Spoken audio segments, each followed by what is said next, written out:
and welcome to a Geeky Bit bonus. We'll be going over a G4 processor upgrade I did. So I've had this G4 Graphite Mac since the early 2000s, and I got it from Apple directly. In fact, my brother helped me pay for it. This Mac has served me well over the years. I even upgraded the processor to a 1 GHz before I retired the system in around 2009 for my brand new iMac I bought at the time. This computer started getting used again for retro software in 2013, but then we moved and it got put in storage. My nephew took it out of storage in 2015 and used it to play old video games. Well, herein lies an issue. The thermal paste on that system hadn't been refreshed since 2008, and here it was 2015 when my nephew was using it. While in 2013 it wasn't as bad, but 2015 that paste was almost a decade old. So anyways, it started having overheating issues, and I just figured, well, the paste probably needed to be replaced. But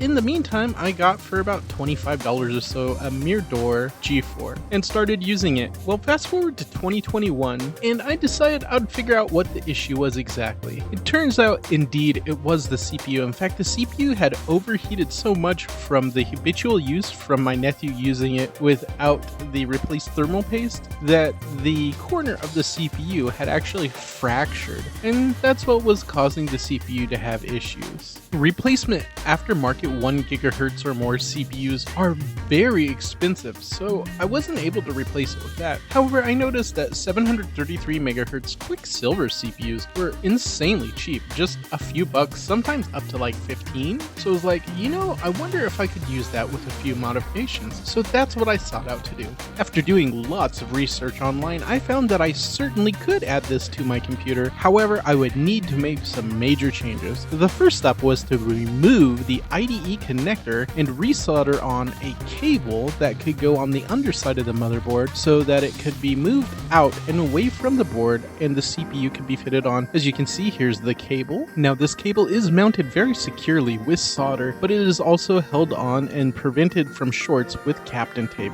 The next step was to ensure I had a similar but slightly overclocked version of this processor. You see, it's clocked at 733 MHz. However, sawtooth motherboards are a 100 MHz bus versus a 133 MHz bus that the QuickSilver is. So by making some quick changes, I was able to change the multiplier to 7.5, so that way instead of running at 733 MHz, it would run at 750 MHz. A slight overclock, but definitely doable for this processor.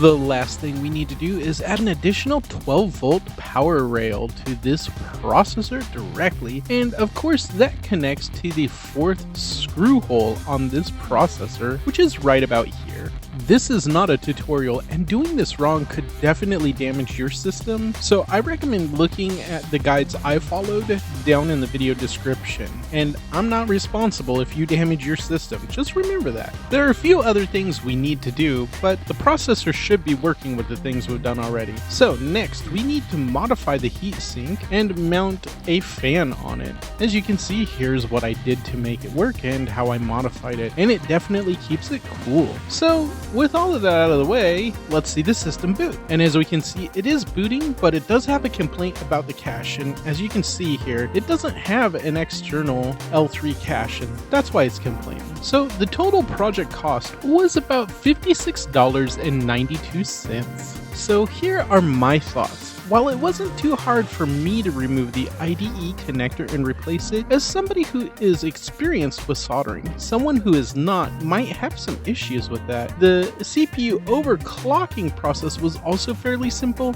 but I had to work with very fine components, so that also might be a little difficult. But if you have the skills, this is way better than paying $200 to $700 for a 1 to 2 GHz G4 replacement processor. I hope you enjoyed this video as much as I did making it, and if so, feel free to click that like button, and if you aren't subscribed so already, feel free to do so, and if you'd like to get notifications of my future videos, click that bell button.